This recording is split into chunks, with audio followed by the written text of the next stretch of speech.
Oi, pessoas abençoadas, pessoas de Jesus, Shalom. Hoje é 26, né? 26 de julho de 2020. Estou na minha leitura de 6 meses, eu sei que algumas pessoas estão me acompanhando, queria até que depois você que está ouvindo esse vídeo, que está vendo esse vídeo, me fale, né, se você está fazendo essa leitura de 6 meses, para eu estar orando por você. Então, hoje eu quero fazer o vídeo sobre números. Já estamos em Deuteronômio, né, já comecei Deuteronômio desde o dia 23 e acho que terça-feira próxima a gente tem que terminar Deuteronômio.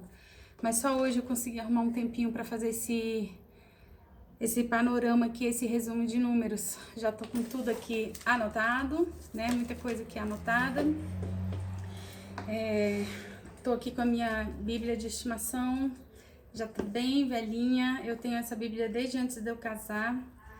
Essa Bíblia tem 22 anos, tá bem castigadinha, mas essa Bíblia é uma das minhas preferidas, toda marcada, tá vendo? Tem até uns durex nela, mas ela me lembra que realmente vale a pena ler a palavra de Deus. Já li ela algumas vezes e depois passei a ler em outras Bíblias, né? Mas de vez em quando eu volto nela e vejo as minhas anotações. Então vamos lá para o resumo de números. Números capítulo 1, Deus manda Moisés numerar as tribos, só os homens que foram contados, 603 mil, só eram contados aqueles que tinham mais de 20 anos. Essa contagem foi feita ali no primeiro, segundo ano que Moisés tinha saído do Egito com todo o povo, né, de Israel. E essa contagem foi feita no deserto do Sinai. Então, só os homens, 603 mil com mais de 20 anos. No versículo 47 fala que os levitas não foram contados, né? No capítulo 2 fala da ordem das tribos no acampamento. Era tudo muito organizado, gente. Era, assim, 4 blocos, né? E o tabernáculo, 4 blocos de como é que fala? De grupos, né, de tribos. Então ficava em um canto 3 tribos, no outro canto 3 tribos, no outro canto de trás 3 tribos e no outro canto de trás 3 tribos. E no meio ficava o tabernáculo e as tendas dos levitas, né, tudo bem organizado. Eles tinham muita ali organização, que as coisas de Deus são organizadas, né? Capítulo 3 fala que os filhos de Arão e os levitas foram escolhidos para o serviço do tabernáculo. Então, os levitas, eles faziam muitas coisas, mas não podiam tocar nas coisas do tabernáculo, nas coisas mais santas, né? Ali o candelabro, a mesa dos pães, a arca, né? Os levitas não podiam tocar, somente os filhos de Arão e seus filhos, que era o grupo, né, a família sacerdotal. E ali todos os descendentes de Arão que ficaram com essa incumbência de estar fazendo o trabalho do tabernáculo mais santo, assim, né, da parte mais séria mesmo, ali onde Deus falava, né, com os sumos sacerdotes. Então eram os descendentes de Arão que estavam ali no lugar santo e no Santíssimo dos Santos. Então os filhos de Arão eram responsáveis pela parte sacerdotal e os levitas eram responsáveis por montar a tenda, carregar toda a tenda, desmontar a tenda, né, e carregar todas aquelas coisas lá que tinham a ver com a tenda do tabernáculo. O capítulo 4 fala dos deveres dos levitas, né? Tinha 3 tribos dos levitas: coatistas, gersonitas e meraritas. Então eles tinham cada uma as suas funções. No capítulo 5 fala sobre os leprosos e imundos, né, que tinham que ficar fora do arraial. É um pouco a repetição do que está escrito lá em Levítico, mas aqui de uma forma bem mais resumida. Também tinha todo um critério lá, um procedimento para ver se a mulher tinha que fosse suspeita de adultério, para ela não ser apedrejada, então ela tinha que tomar uma água lá, amargosa, e se o ventre dela inchasse, ela era culpada. Se o ventre dela não inchasse, ela era inocente, né? Então era algo assim sobrenatural, né? Que era feito na presença de Deus, inclusive fazia-se uma oração lá que Deus mostrasse, né? Quem é que estava com a verdade, né? Deus estava ali protegendo também as mulheres para que os homens não ficassem acusando as mulheres de adultério a qualquer hora, né? E elas fossem apedrejadas. O capítulo 6 fala da lei do nazireado. Uma coisa tremenda ali, né? Porque não precisava ser sacerdote, não precisava ser da tribo de Arão, nada. Só bastava a pessoa, qualquer pessoa podia fazer esse voto. Era um voto de se dedicar mais a Deus, de se dedicar às coisas de Deus. Não podia tomar bebida forte, todo o tempo que a pessoa tivesse de voto, né? Não podia comer qualquer coisa de uva, nem tomar vinho, suco de uva, nada. Não podia cortar o cabelo e não tocar nos mortos. Então, era um voto que qualquer um podia fazer e que a pessoa tinha que se dedicar e cumprir esses mandamentos aqui. No versículo 24, fala do modo de abençoar os israelitas, né? Aquela bênção lá, né? Sacerdotal. Vamos até ver aqui, Números capítulo 6, que é aquela bênção que a maioria das igrejas praticam, né? Número 6. O Senhor te abençoe e te guarde, o Senhor faça resplandecer o seu rosto sobre ti e tenha misericórdia de ti. O Senhor sobre ti levante o seu rosto e te dê a paz. Assim porão o meu nome sobre os filhos de Israel e eu os abençoarei. Uma promessa de Deus, né? Que Deus vai abençoar quando falar essas palavras. Olha que tremendo, né? Tome posse. Aí vem o capítulo 7, né? Que é o segundo maior capítulo da Bíblia. Tem 89 versículos. Fala da oferta de 12 príncipes para o tabernáculo e cada príncipe deu as mesmas coisas, né? Que cada um deu a mesma coisa que do outro. E então fica bem repetitivo, mas a gente tem que perseverar e ler tudo, né? Capítulo 8 fala sobre a consagração dos levitas, né? Tudo que eles tinham que fazer no dia lá da consagração, que eles foram consagrados, né? Eles tinham que se lavar, vestir roupas limpas, específicas, né? Lá que Deus tinha mandado, eles tinham que ser ungidos também, né? E assim estavam consagrados para o serviço do tabernáculo. O capítulo 9 tem a celebração da Páscoa no deserto do Sinai, era o segundo ano que eles tinham saído lá do Egito.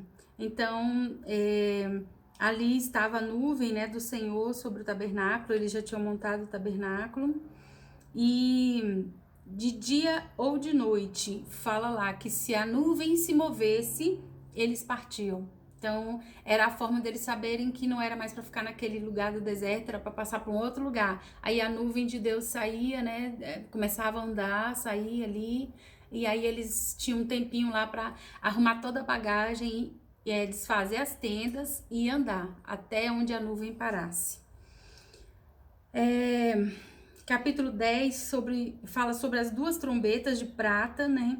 Que serviam para comunicar ao povo o que ia ser feito. Era tudo muito organizado, sabe, amados? Tinha até o jeito de tocar certo, né? As trombetas.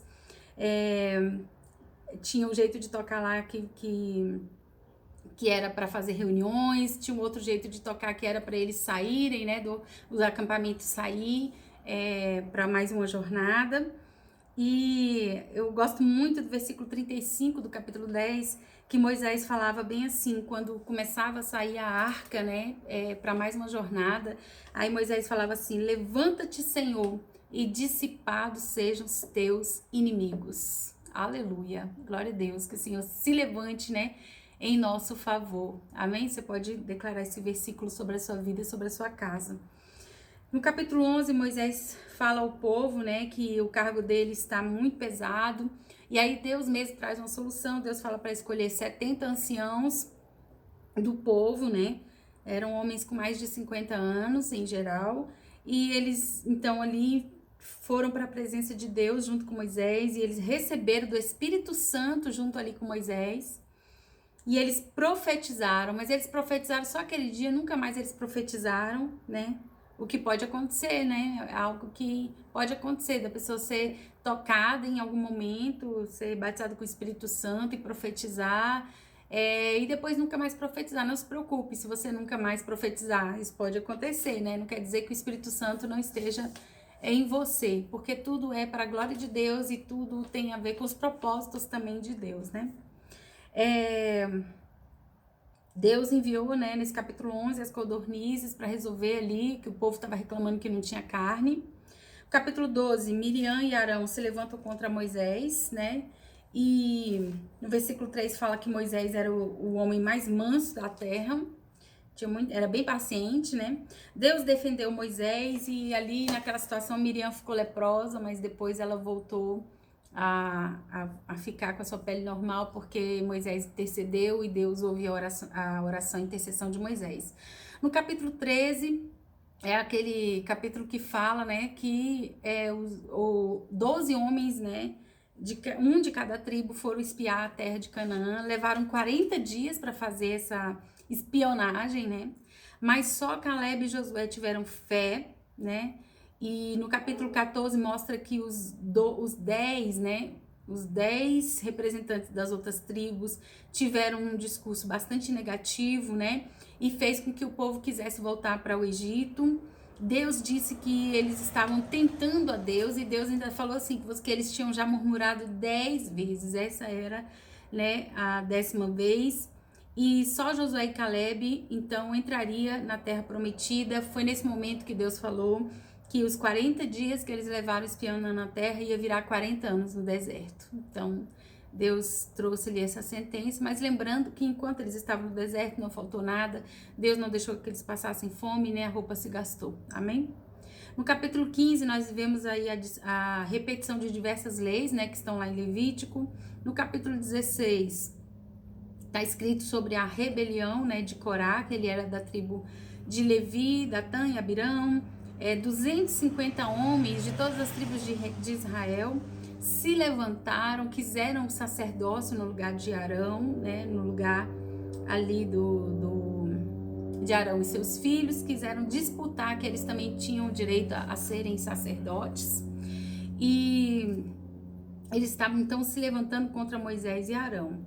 E o que aconteceu? Deus mandou fogo, né, sobre aqueles 250 homens que se levantaram contra Moisés e Arão, porque não era da vontade de Deus que aqueles 250 homens fossem sacerdotes, né? Então, e ainda aconteceu que no dia seguinte o povo ficou revoltado, né, por causa daquele incêndio, e mais 14.000 pessoas murmuraram e morreram no dia seguinte ali daquela situação. Foi uma situação bastante triste. No capítulo 17, né, Deus fala que cada tribo escolhesse um representante, e cada um escolhesse uma vara e colocasse lá, né, no tabernáculo, e no dia seguinte só a vara de Arão floresceu. Deus dando assim uma resposta mais ainda uma vez definitiva de que Deus tinha escolhido Arão e não as outras tribos, né? Não pessoas das outras tribos para serem sacerdotes. Aí nós vamos então agora para o capítulo 18, que tem deveres e direitos dos sacerdotes e levitas. Capítulo 19 fala da tal da água lá da separação, que era algo preparado, né, para poder purificar lá as pessoas que tivessem tido algum contato com coisas imundas. Tem o capítulo 20, que fala da morte de Miriam. Moisés feriu a rocha em vez de falar a rocha, né? E fala também da morte de Arão. Nesse ponto aqui do capítulo 20, já tinha passado quase 40 anos. Aqueles 40 anos que Deus falou que iam se passar, né, no deserto, já tinha passado quase 40 anos. Tem até um texto, que eu não sei se é Números ou é Deuteronômio, acho que é Deuteronômio, fala assim que tinha passado 38 anos já. Aí Arão morreu, né, e o povo, todo o povo que também tinha reclamado no deserto, né, também já tinham morrido, e Moisés falou a rocha naquela situação lá, que Deus falou assim, quer dizer, Deus falou para Moisés, fala a rocha, que a rocha vai dar água, mas Moisés se irou, né, numa das poucas vezes que Moisés se irou, e ele bateu 2 vezes na rocha, a rocha saiu água, mas Deus falou para Moisés que ele não ia entrar na terra prometida. É nesse capítulo também, capítulo 20, que Moisés pede ao povo de Edom que deixem Israel passar no meio da terra deles, mas eles não deixaram. Capítulo 21, Israel começa a destruir os cananeus.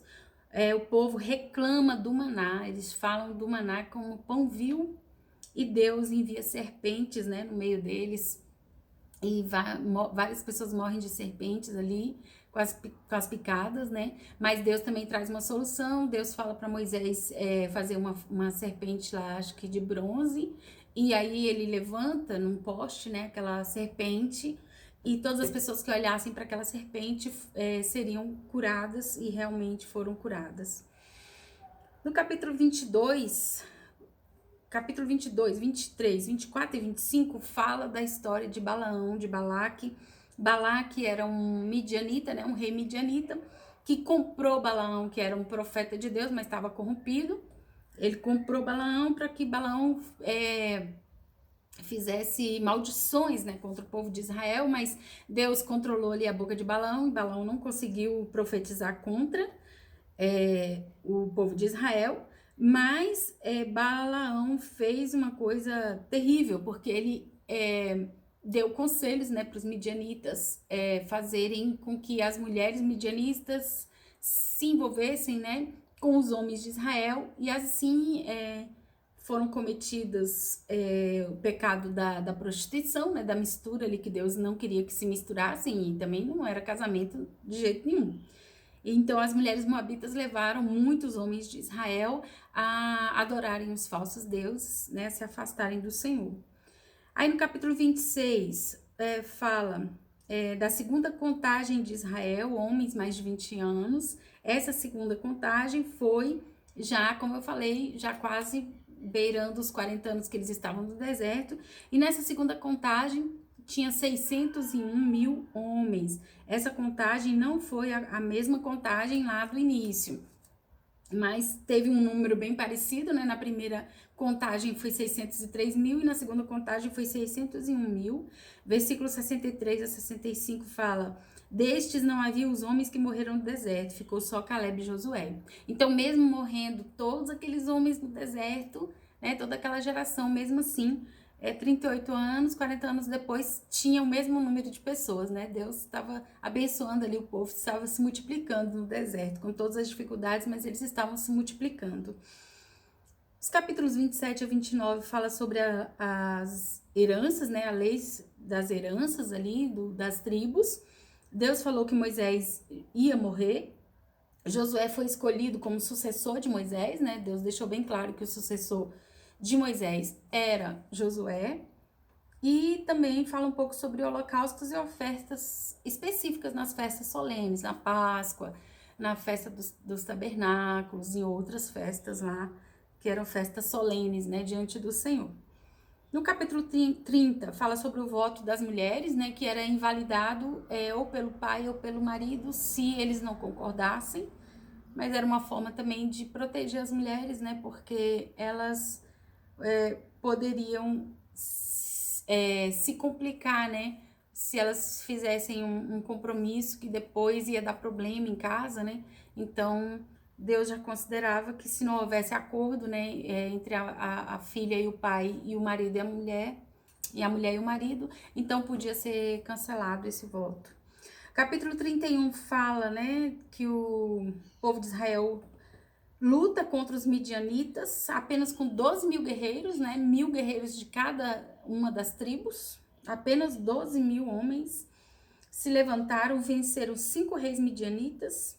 Eles mataram até Balaão, porque Balaão tinha feito muito mal para Israel, né? Naquela questão do conselho lá da prostituição, aconselhou os midianitas a levarem o povo de Israel, né? Os homens de Israel à prostituição. E também tem ali no capítulo 31 como era para ser dividido os despojos. O que é despojos? Tudo que eles traziam da guerra, né? Escravos, se fosse o caso, animais, prata, ouro, vestes, tudo isso eram despojos. O capítulo 32 fala das tribos de Ruben e Gade que pediram, né, as terras antes do Jordão, porque ali eles venceram 2 reinos ali muito importantes e eles pediram então aquela terra antes do Jordão. E Moisés concedeu, né, desde que eles também fossem ajudar o povo de Israel, as outras 10 tribos, conquistarem a terra após o Jordão. E eles fizeram esse compromisso. Capítulo 33 e 34 fala de uma lista de lugares por onde eles passaram no deserto. Deus orientou que eles precisavam expulsar os cananeus, porque senão eles iam ser prejudicados, né, na fé e na própria conquista da terra, se eles deixassem os cananeus lá. Deus informou qual a extensão da terra, dando assim um mapa mesmo, assim, né, falando, a terra de vocês vai ser ao sul até tal lugar, ao norte até tal lugar, né, indicando mesmo quais eram as terras, quais eram os povos que eles tinham que vencer. E, por último, capítulo 35 a 36 fala das cidades dos levitas, as cidades do refúgio, né, de refúgio, que 6 cidades ficaram além do Jordão, para que o homicida que tivesse matado alguém sem intenção pudesse se refugiar, né, nas cidades de refúgio. E também fala do casamento das herdeiras, né, se elas não tivessem irmãos, elas iam herdar, mas elas tinham que casar na mesma tribo, ou seja, elas tinham que casar com seus primos, né, para que a herança daquela tribo não passasse para outra tribo. Então, gente, esse é o resumo aqui de números, espero que tenha te abençoado, e é sempre bom a gente ler a palavra de Deus, persevere, se você tiver um pouquinho atrasado, tire 1 ou 2 dias, assim, sei lá, por exemplo, um sábado, o dia inteiro para ler bastante, né, para ler, assim, 2 horas de manhã, 2 horas à tarde, 2 horas à noite. Se você fizer isso um dia, um sábado ou um domingo, você coloca muita coisa em dia. Então, não desista, porque daqui para dezembro a gente tem muita leitura para fazer, mas é possível. É possível, te digo que é possível, porque eu já li a Bíblia em 6 meses, em 7 meses, às vezes até um pouquinho menos.